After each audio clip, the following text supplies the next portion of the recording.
Alright, super simple. I want to show you these silicone rubber gaskets for an American Standard toilet. The reason you need these is you get 3 of them for half the price of a single one at the big box store. And once again, simple, convenient delivery. Now it'll show you how to install it. Water back on. So the first thing we did is turn it off, and now we're going to turn it back on. Alright, you come in here and you see the problem with these is they have a bubble in them and then they cause it to stop leaking. And these are the expensive ones from the big box store. We're going to try the ones from Amazon.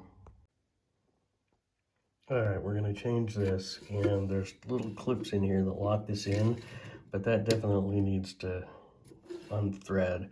Right to tight, left to loosen. I've been warned that I should only use the official company American Standard gaskets, but they haven't lasted very long for me.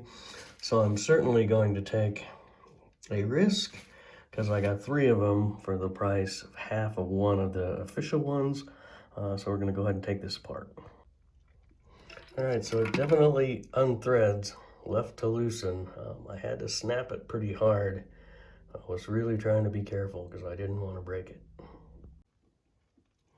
All right, we got that off. Here's an O-ring that we're going to replace. And then if we pull this up, you can see it will just come right out. It's got bubbles in it. That's why we're replacing it, which is kind of a bummer.